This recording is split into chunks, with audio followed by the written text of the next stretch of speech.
Kwa siku ya leo tumepata nafasi ya kwenda kutembelea meza, tumezijaribu meza, tumezitesti, tuko vizuri, tumejiandaa vyema kabisa, wachezaji wako katika hali nzuri, tunategemea kwenda kufanya vizuri sana. Mara ya mwisho tulishika nafasi ya pili, lakini ilikuwa kama funzo kwetu, tumekwenda kufanya kazi yale makosa ambayo tulikuwa tumeyafanya hapo nyuma, kwa hiyo tunategemea kwenda kufanya vizuri sana. Kocha amekuwa akitusisitiza sana kwenye swala la kufanya makosa madogo madogo ambayo tulikuwa tukiyafanya na ndio yamesababisha sisi tukufungwa. Kwa hiyo tumejitahidi sana kuyafanyia kazi hayo makosa. Sana sana ni kwenye kuzingatia lag, na kuhakikisha kila shot ni shot ya muhimu sana. Kutokudharau shot. Kwa siku ya leo, kwa sababu ilikopo mazoezi madogo madogo ya kunyosha mikono, kwa maana siku zimeshakusha, kama hivyo mashindano yanaanza kesho kutwa.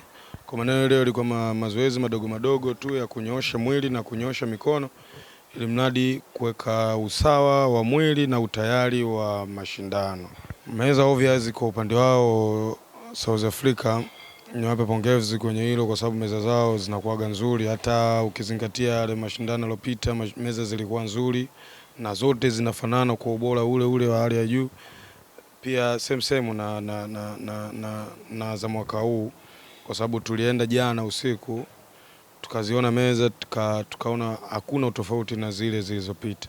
Zote ni zile zile na zinafanana kwenye kila kitu na ni meza nzuri na ubora mzuri uliopo.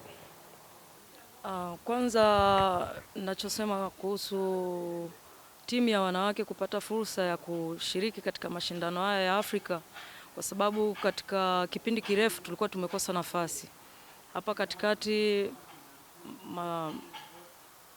imepatikana fursa, lakini ilipatikana fursa kwa timu ya wanaume pekee, kwa sababu pia zilikuwa ni sababu za kiuchumi na sponsorship.